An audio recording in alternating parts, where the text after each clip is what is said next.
Mesdames et messieurs, bonsoir et bienvenue sur émission spéciale de Al24 News que nous consacrons ce soir au dossier sahraoui. L'envoyé spécial du secrétaire général pour le Sahara occidental, Staffan de Mistura, de nouveau en visite dans la région après Rabat. Il doit se rendre au Sahara occidental. Que faut-il attendre de cette visite intervenant dans une conjoncture politique très délicate, surtout avec le recul de l'Espagne face à sa responsabilité historique vis-à-vis du Sahara occidental, bien sûr, un retournement qui pourrait changer la donne, mais rien ne peut en revanche cacher l'horreur des traitements que subissent les détenus sahraouis de Gdeim Izik dans les geôles marocaines, un constat fait par des ONG des droits de l'homme rédigé dans une plainte déposée auprès des Nations Unies à Genève. Les parlementaires espagnols de leur côté exigent et demandent au Premier ministre espagnol Pedro Sánchez de revenir à la neutralité sur la question sahraoui, mais demandent qui risque de rester lettre morte face à l'autisme assourdissant du gouvernement de Sanchez. Pour en parler avec nous, Monsieur Saïd Ayachi, le président du comité de solidarité avec le peuple sahraoui. Monsieur Saïd Ayachi, merci d'avoir répondu à nos questions. Salam. Bonsoir. Et nous aurons par téléphone, mesdames et messieurs, Madame Régine Villemont, qui est donc la présidente de l'association des Amis de la Raste. Madame Régine Villemont, bonsoir. Bonsoir, bonsoir à vous tous. Et merci d'avoir accepté notre invitation. Je vous en prie. Alors, Monsieur Ayachi, je commence avec vous. Une visite pas trop médiatisée, il faut le dire, par celle que entreprend aujourd'hui ou depuis hier Monsieur Staffan de Mistura. Que faut-il penser de cette visite? Quelle nouveauté cette visite peut-elle apporter? Si nouveauté il y a. D'abord, lorsque M. de Mistura a été missionné à la fin d'octobre 2021 pour sa mission au Sahara occidental, nous avons tous déploré que le Conseil de sécurité ne lui a pas donné un agenda avec des étapes précises dans sa mission. Oui. Ce qui veut dire tout simplement que ça peut être encore un envoyé spécial du personnel du secrétaire général de plus. Mais enfin, acceptons-en l'augure et soyons optimistes. Sauf que la tournée qu'entreprend pour la deuxième fois, puisque la première a été, un round d'écoute des principaux protagonistes et des États de la région, et même des États pas de la région. Donc maintenant, M. de Mistura, on considère qu'il rentre dans le vif du sujet. Et dans la mesure où une visite au Sahara occidental est programmée, on se demande maintenant comment cette visite va se passer. Oui, absolument. Qui va le guider dans cette visite? Comme ça, logiquement, on devrait penser que M. de Mistura va d'abord rencontrer les civils sahraouis. Est-ce qu'il le fera? Parce que ces civils-là, ils ont beaucoup de choses à dire sur beaucoup de plans, non seulement les violations des droits de l'homme, mais aussi leur quotidien et en tant que Sahraoui, les justes revendications. Et puis, sur notre plan, M. de Mistura pourra prendre contact avec les responsables de la MINURSO, même si malheureusement la MINURSO aujourd'hui n'a pas de mission précise. Enfin, elle n'est pas en situation de remplir ses missions, qui sont, rappelons-le, principalement surveiller le cessez-le-feu a sauté, voilà. Il y a la guerre, et deuxièmement, organiser le référendum d'autodétermination, ce qui est le but de tout, et donc on en est loin pour le moment. Hélas, si le mandat de la MINURSO aurait été élargi à la protection et au respect des droits de l'homme, il y aurait beaucoup de choses à faire et à dire, mais ce n'est pas le cas, et donc on verra bien ce que M. de Mistura va nous rapporter cette visite dans les territoires occupés. J'ajouterai que s'il est guidé par les autorités marocaines, c'est une visite qui n'a aucun sens. Oui, alors il faudrait vraiment qu'il soit libre de ses mouvements pour pouvoir faire lui-même. Tout dépendra du courage de M. de Mistura et de la fonction qu'il donne à sa mission. Très bien. Madame Régine Villemont, vous venez d'entendre ce que vient de dire Monsieur Saïd Ayachi. Alors, faut-il attendre quelque chose de cette visite de Staffan de Mistura, contrairement à la première où il n'en est pas ressorti grand-chose? Je partage un petit peu le doute de Saïd, mais si vous voulez, moi, ce que je voudrais quand même faire remarquer, qui a peut-être bougé, en tout cas depuis la première mission de Mistura ou depuis 2 ou 3 années, en espérant que l'envoyé personnel du secrétaire général articule ces informations avec celles du Conseil des droits de l'homme, avec celles du Comité contre la torture. Il me semble que ça bouge, si vous voulez, de ce côté-là. Nous avons enregistré en 2021 et plus récemment les décisions du Comité contre la torture qui a pris fait et cause pour 3 prisonniers sahraouis depuis 2017, 2020, 2021 et dénoncé les conditions qui ont été faites à ces prisonniers, et en particulier pour actes de torture de la part du Maroc, donc qui ont condamné le Maroc pour ces 3 personnes. De notre côté, des avocats et des associations droits de l'homme ont déposé également plainte pour 4 autres prisonniers auprès toujours de ce comité contre la torture. Et là, je viens d'apprendre, si vous voulez, que 18 des 20 prisonniers de Gdeim-Izik, des 23 prisonniers de Gdeim-Izik, ou les 18 qui sont encore en prison, viennent de déposer plainte auprès de l'ONU contre le Maroc pour détention arbitraire. Justement, Madame Régine et actes Villemont, de torture. Voilà, très bien. C'est un volet sur lequel on va y revenir dans un petit instant. Mais pour l'instant, si on veut rester... Si vous voulez, pour articuler... Vous avez très bien fait. Cette visite de Mistura et puis ce qui se passe par ailleurs concernant les droits de l'homme et les prisonniers. Voilà, exactement. Est-ce que vous pensez réellement que cette tournée de Mistura, contrairement donc à celle de janvier, je le disais, va ramener un plus, une valeur ajoutée, ou est-ce qu'il ne faut pas s'attendre peut-être pour l'instant à grand-chose?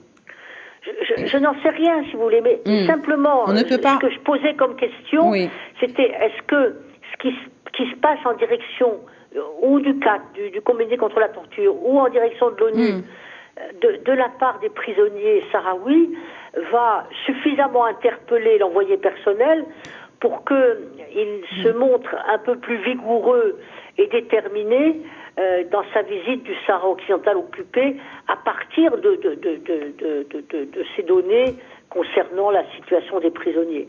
Très bien. Vous avez vous-même souligné leur situation extrêmement pénible, extrêmement difficile. Absolument. Donc, M. Saïd Ayachi, Stéphane de Mistura doit aussi se rendre au Sahara occidental. Qui dit Sahara occidental dit également territoire occupé, n'est-ce pas? En quelque sorte. Ce qu'il n'a pas fait en janvier. Et on est d'accord, en janvier, il n'a pas été dans les territoires occupés. Et faut-il y lire quelque chose? Est-ce qu'on peut lire quelque chose? Est-ce que cela veut dire que le fait qu'aujourd'hui, il va vers les territoires occupés, est-ce qu'il y a une lecture à faire? Je le répète, tout dépendra, j'allais dire, du courage personnel de M. de Mistura d'un côté, et c'est pas que j'en doute, mais je pose le problème de son honnêteté intellectuelle. Il va se rendre en tant qu'envoyé personnel du secrétaire général des Nations Unies. Il doit se rendre en personnalité neutre. C'est-à-dire ni pour le Maroc, ni pour le Front Polisario. Il doit faire un constat de ce qui se passe dans les territoires occupés. Et pour cela, il faut qu'il voit ce qui se passe dans les territoires occupés. Pour cela, il doit obligatoirement prendre contact avec les civils sahraouis qui s'y trouvent et les entendre, j'allais dire, dans une situation d'exceptionnelle neutralité. C'est-à-dire qu'il ne faut pas qu'elle soit, d'une façon ou d'une autre, sous l'intimidation de l'administration marocaine d'occupation. Il ne lui est pas interdit de prendre contact avec les autorités marocaines d'occupation. Oui, bien entendu, il le fera. Mais il faut qu'il voit les Sahraouis, et pas des Sahraouis triés sur le volet, c'est-à-dire des Sahraouis qui sont, ça existe dans toutes les luttes de libération, qui soient acquis à l'occupant. Des Sahraouis que lui, il va, j'allais dire de façon indiscriminée, va rencontrer dans les différents quartiers de l'Ayoun ou de Boujdoul ou d'ailleurs. Et il faut qu'il entende ce que disent ces Sahraouis, qu'il le note. Pour pouvoir le faire, il faudrait également, M. Ayachi, je ne sais pas si vous êtes d'accord avec moi, qu'il y ait des relais justement qui puissent l'orienter vers cela pour qu'il ne soit pas détourné. Il y a suffisamment de relais. Il y a suffisamment de relais. D'abord, les Sahraouis dans les territoires occupés sont très organisés. Ils ont des ONG internationalement reconnues. Il appartient tout simplement, pour ne citer que deux, d'aller voir l'ISCOM et la CODESA. Ce sont des Sahraouis qui militent pour leurs justes revendications dans le cadre du droit international et en toute légalité. D'ailleurs, puisque ce sont des associations qui existent de droit. Et par conséquent, voilà déjà deux interlocuteurs valables de M. de Mistura. Maintenant, il y en a d'autres, bien entendu, beaucoup d'autres, mais il ne lui est pas difficile, dans la mesure où il y a une volonté de sa part de pouvoir prendre contact avec les Sahraouis qui vivent dans les territoires occupés. Et pas les Sahraouis qui lui désignent l'administration marocaine d'occupation. Les Sahraouis qui eux, sont les occupants, les habitants de ce territoire. Et à ce moment-là, M. de Mistura peut rapporter un témoignage de première valeur pour, j'allais dire, documenter son dossier. Du fait de l'occupation. Bien sûr, voilà. Bien sûr. Il entendra ce que disent les Sahraouis et prendra ce qui lui paraîtra raisonnable. Et peut-être qu'il ne prendra pas ce qui lui paraîtra excessif, mais en tout cas, il écoutera, j'allais dire, à la source, les Sahraouis qui vivent sous l'occupation marocaine. Absolument, ce qui nous permet un peu de passer au deuxième volet de notre émission, et qui est justement le dossier Gdeim-Ezik, le dossier des prisonniers et détenus sahraouis qui refait surface plus de 10 ans après la plainte déposée, comme je disais tout à l'heure, auprès de la Commission des droits de l'homme des Nations Unies à Genève. Un dossier qui fait état de mauvais traitements, de torture et de signatures d'aveux sous la contrainte. Ça fait 10 ans que cela, ou que cette situation, ou que cette plainte fera donc fait l'objet, si vous voulez, d'intérêt. Mais est-ce que, M. Ayachi, vous pensez que cette plainte va faire bouger les choses? En toute logique, oui. En toute logique, oui, parce que vous avez... Dans quel sens? Les mécanismes au niveau du Conseil des droits de l'homme à Genève sont connus, ils sont même statutaires d'une certaine façon. Les Sahraouis ont documenté énormément de dossiers depuis plusieurs années, oui. Mais il se trouve, et il faut s'en féliciter, que, comme vous venez de le dire, les choses ont commencé à bouger depuis quelques mois. Parce que tout simplement, des organisations, des ONG internationales de vocation à défendre les droits de l'homme se sont mêlés de la chose. Les Sahraouis eux-mêmes ont documenté des dossiers dans les normes du Conseil des droits de l'homme à Genève. Et je crois que, si mes souvenirs sont bons, 29 dossiers doivent être présentés avant fin juillet à Genève. Et le Conseil des droits de l'homme se prononcera à la fin de l'année sur ce dossier. Ceci dit, le problème, les dossiers ne manquent pas. Ils existent déjà, mais disons qu'il y en aura de plus. Mais quid du résultat? Et quid, bien, le Maroc viole les droits de l'homme. Est-ce qu'il y aura une sanction? C'est ça que je Est-ce qu'il y aura toujours l'impunité dont a joué le Maroc pendant des décennies? Voilà. On verra bien. Les Sahraouis sont très à l'aise, puisque malheureusement, ils l'ont vécu dans leur chair. Et les victimes sont là, et bien là, ils peuvent témoigner. Hier, aujourd'hui, et si Dieu ne plaise, demain. Et donc, il faut absolument que le Conseil des droits de l'homme aille jusqu'au bout de la course de la documentation de dossier, c'est-à-dire après sanctionner le Maroc. Voilà. Donc, Madame Régine Villemont, la plainte a été déposée. Oui. J'ai l'impression de pas exister, moi. Non. Madame Régine Villemont, je disais, comme vous venez de l'entendre, sur les prisonniers, les détenus de Gdeim-Ezik, il y a eu un rapport, une plainte déposée auprès donc du Conseil des droits de l'homme à Genève, des Nations Unies. C'est ce que je vous ai dit tout à l'heure. Voilà, c'est pour ça que je vous ai dit, on va revenir vers ce volet et on y est. Oui, mais avant de revenir sur le volet des prisonniers que j'ai évoqué, pour le mettre en rapport avec la visite de Stéphane de l'envoyé personnel, je voudrais quand même rappeler que l'importance des relais susceptibles d'accueillir l'envoyé personnel, nous, on a eu le témoignage de ces relais en réunissant à Rabat avec des juristes les familles des prisonniers politiques sahraouis. Absolument. Et qui ont rencontré des ambassades, qui ont fait un travail énorme pendant 3 jours avec les juristes des associations européennes, et toutes les familles étaient là réunies. C'est tout à fait extraordinaire. Et tout ça a pu se faire en visio et en conférence visio. Et cette démarche, si vous voulez, qui s'est tenue à Rabat il y a quelques semaines, a pu être documentée dans plusieurs quotidiens français. Donc, si vous voulez, moi, je voudrais insister aussi sur le possible courage de Mitsura. Il faut l'espérer, ce courage, parce que actuellement, les Sahraouis, concernant les droits de l'homme, concernant la défense des prisonniers, concernant ces dossiers que M. Ayachi a évoqués, Oui. qui vont être déposés pour l'examen universel du Maroc en novembre, tout ça manifeste, si vous voulez, d'une forte mobilisation des associations des droits de l'homme au Sahara occidental occupé, de leur lien étroit avec les familles des prisonniers et de leur actuelle capacité à porter ces dossiers au plus haut, c'est-à-dire auprès du CAT, auprès du Comité contre la torture et surtout auprès du Conseil des droits de l'homme de l'ONU. Et ce qu'il faut vraiment souhaiter et espérer, comme le disait tout à l'heure Ayachi, c'est que ce soit entendu par Demi Tsura et que la pression par l'envoyé personnel, non pas en faveur du Polisario, mais d'abord en faveur du respect des droits de l'homme, du respect par le Maroc des conventions qu'il a signées, engage ce dernier, engage le Maroc à très rapidement les libérer, ces prisonniers. Très bien. Alors, justement, avant qui va l'autodétermination, contraindre bien sûr. Madame Régine Villemont? Je vous donne la parole, Monsieur Saïd Ayachi, pour réagir, parce que je vois que vous voulez réagir. Madame Régine Villemont, dites-moi, dans ces cas-là, puisque les faits sont là, sont avérés, les cas de torture, les preuves, les dossiers, qui contraindra aujourd'hui le Maroc à accepter une enquête éventuelle? Nous, si vous voulez, nous avions dit dans un communiqué de presse en avril, je crois, de cette année, nous avions appelé les États signataires des conventions contre la torture à faire pression sur le Maroc. Bon, alors les États signataires, c'est la France en particulier. Oui. Ça peut être les États-Unis, ça peut être le Royaume-Uni. Est-ce que ça sera jamais l'Espagne qui a tout lâché pour une poignée de cacahuètes? Oui. Oui, effectivement. Allez-y.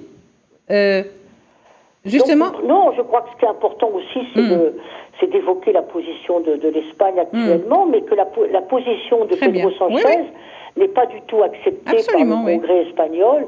Et je crois que la forte vigueur algérienne qui a réagi à cette forfaiture a sans doute favorisé en Espagne la prise de conscience par les députés, par l'opinion, par les élus, etc., que c'était pas possible que l'Espagne, au terme de 40 ans de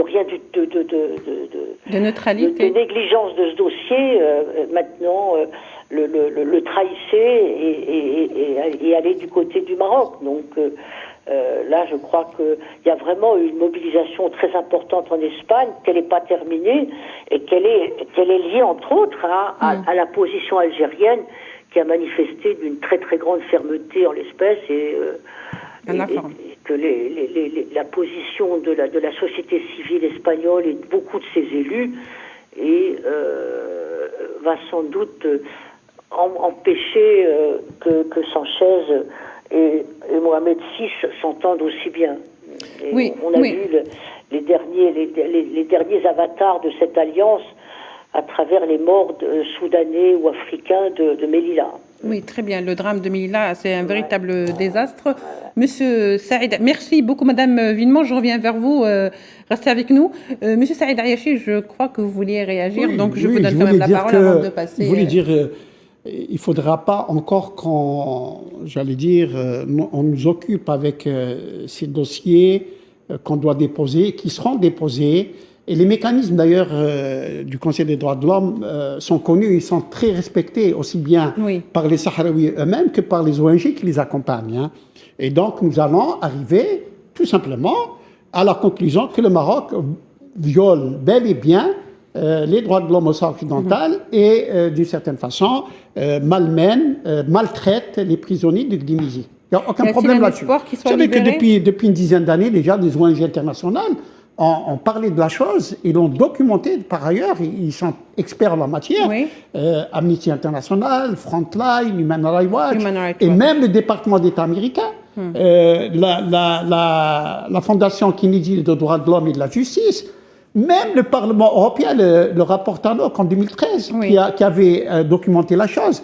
Maintenant, il appartient au Conseil des droits de l'homme, au vu de ces dossiers qui sont irréfutables, qui sont vérifiés, qui sont documentés, de dégager une commission d'enquête, aussi bien pour les violations des droits de l'homme dans les territoires occupés que pour les prisonniers maltraités dans les prisons marocaines. Pour arriver ensuite, il ne faut pas que ça reste, de l'encre sur du papier. Il faudrait qu'on arrive à une condamnation bel et bien, bonne et due forme, du régime marocain pour toutes ces violations et toutes ces maltraitances envers les Sahraouis. Oui, alors, Madame Régine Villemont, vous savez très bien que cette affaire de l'enquête ou de la plainte qui est déposée intervient dans un contexte plus ou moins dégradé d'une situation humanitaire, comme je le disais tout à l'heure, très désastreuse dans les territoires occupés. Preuve en est, donc, représailles, déportations. Le cas de Sultana Khaya, je crois qu'il en est la parfaite illustration. Qu'en pensez-vous, Madame Régine Villemont? Si vous voulez, moi, on a beaucoup suivi la situation du sultanat, c'est vrai, toutes ces années. On a essayé, par les moyens dont on dispose, qui sont modestes, bien sûr, de la soutenir. Et là, on s'est réjoui, si vous voulez, que la pression de ces civils américains lui ait permis de s'échapper un petit peu. Et si vous voulez, ce qui est positif et ce qui manifeste aussi de la détermination des Sahraouis à utiliser, à s'appuyer sur les militants, à utiliser toutes les occasions possibles pour proclamer leur volonté d'être indépendants et de s'autodéterminer, c'est la présence de Sultana Khaya qui a pu aller en Espagne et surtout qui a pu aller à Bruxelles auprès du Parlement européen. Et là, il y a eu quelque chose d'important, si vous voulez, parce que la presse s'y intéressait et Sultana a pu témoigner de manière directe et vivante de ce qui lui est arrivé depuis plusieurs années et de la situation effectivement que subissent les Sahraouis qui s'occupent qui s'opposent à l'occupation marocaine, comme elle, si vous voulez. Vous savez, nous, on a utilisé beaucoup cette photo où elle est sur sa terrasse et où elle brandit le drapeau de la race dans nos différents journaux, parce que c'était vraiment une manifestation de son courage et de la volonté des Sahraouis d'être indépendants. Donc, que cette volonté-là passe d'El-Ayoun ou de Boujdour à Bruxelles et puisse s'exprimer à Bruxelles, parce que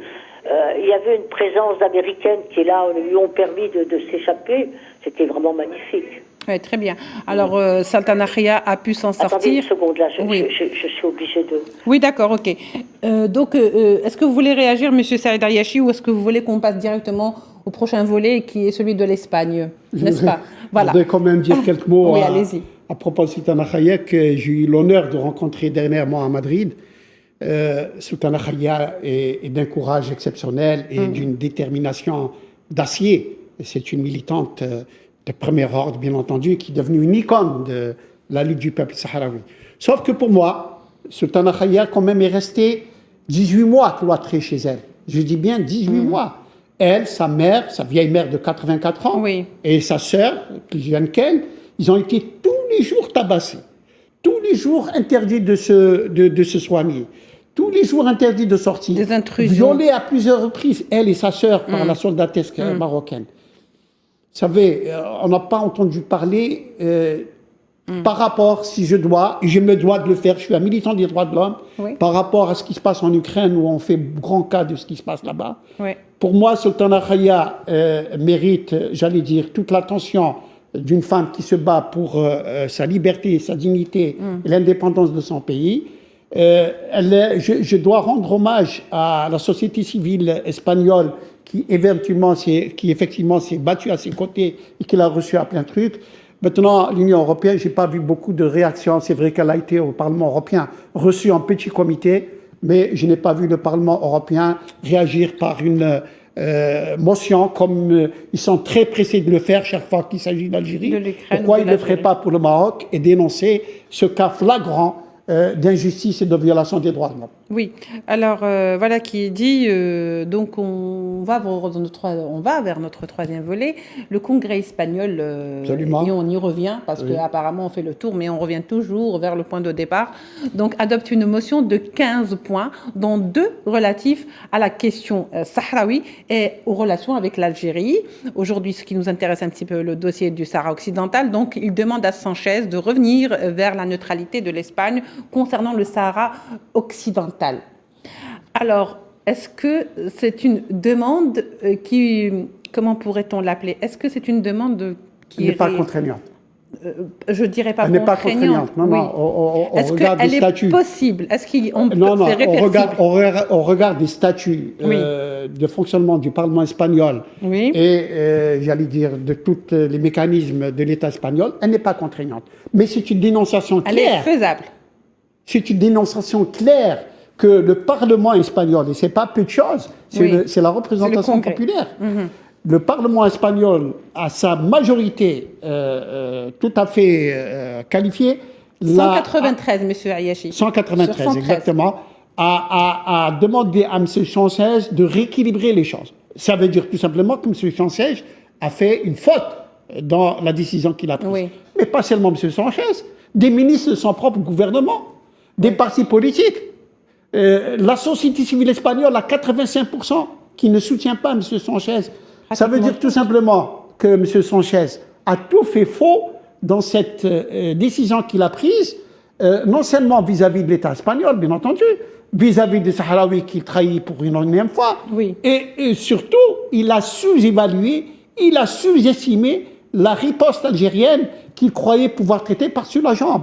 Il croyait que les Algériens allaient fermer les yeux sur une volte-face qui, je le rappelle encore une fois, l'Algérie n'a pas agi comme une ingérence des affaires intérieures espagnoles. Absolument, Libre à eux de faire ce qu'ils veulent. Mais la position qu'a prise le chef du gouvernement espagnol dans le conflit du Sahara occidental n'est pas de nature à assurer la stabilité, la sécurité et la paix dans la région, c'est-à-dire qu'elle pose une question de sécurité nationale pour l'Algérie. Voilà pourquoi l'Algérie ne peut pas, indépendamment du fait qu'ils peuvent apprécier les choses comme ils veulent. Mais pour l'Algérie, la position de M. Sanchez nous porte préjudice sur le plan de la sécurité, de la stabilité et de la paix dans la région. Très bien. Je ne sais pas si Mme Régine Villemont est toujours avec nous, si elle souhaite réagir ou si elle est partie. Je suis très bien. J'ai des problèmes d'ordre personnel qui m'imposent un peu de m'extraire un peu de la discussion. Très bien. Merci, Madame. Bon, je suis d'accord avec Ayachi. J'ai souligné tout à l'heure aussi l'importance de la position algérienne et la forte mobilisation en Espagne. Est-ce que cette forte mobilisation en Espagne va suffire à faire changer Sanchez de sa position? C'est ça la question qu'on se pose. Je l'espère. Ce que j'espère également, c'est que la prochaine décision de la Cour de justice européenne va faire effectivement évoluer aussi la position européenne et que Sanchez sera encore plus isolé à la fois dans son territoire, chez lui et au niveau de l'Europe. Très bien. Très bien, Madame Régine Villemont. Donc, je vais vous laisser vous dire merci. Et vous saluer, vous remercier pour votre émission. C'est nous qui vous remercions d'avoir assisté à l'émission. Avec le plaisir de vous retrouver. Monsieur Ayachi, il ne nous reste pas beaucoup de temps, ce qui fait, je vous donne le dernier mot. Ah, déjà. Oui. Bon. J'allais dire tout simplement d'abord, premièrement, que pour ce qui est aspect par aspect de cette émission, pour les droits de l'homme, attendons pour voir ce que décidera le Conseil des droits de l'homme à Genève. Et si Mme Bachelet va prendre la responsabilité et elle-même va avoir le courage d'envoyer une mission d'enquête au niveau du territoire occupé et auprès des prisons marocaines, elle en a tout à fait le droit, elle en a le devoir aussi de le faire, ne serait-ce que pour rendre justice aux Sahraouis. En ce qui concerne M. de Mistura, laissons-lui quand même le bénéfice du doute, on verra bien ce qu'il fera, mais encore une fois, dans les territoires occupés, s'il se fait cornaquer par les Marocains, il n'arrivera pas à toucher la réalité du droit. Maintenant, en ce qui concerne les relations entre l'Algérie et l'Espagne, je le rappelle une fois, je suis de ceux qui pensent que M. Sanchez nous a d'une certaine façon sous-estimés. Il a vu la riposte algérienne qui est bâtie sur le droit, qui est bâtie sur la paix, le dialogue, et surtout la confiance que nous avons placée en le gouvernement espagnol. Je ne crois pas que M. Sanchez partira si vous voulez, j'allais dire dans les jours à venir, mais c'est un boulet qui va traîner dans les jours à venir et il va à sa perte, politiquement parlant, Et bien sûr, le prochain chef du gouvernement espagnol, je suis de ceux qui pensent, va rétablir, va corriger cette erreur de M. Pedro Sanchez. Merci beaucoup, M. Saïd Ariachi. Je vous rappelle que vous êtes président du comité de solidarité avec le peuple sahraoui. Merci, mesdames et messieurs, de nous avoir prêté attention. Au revoir et à la prochaine.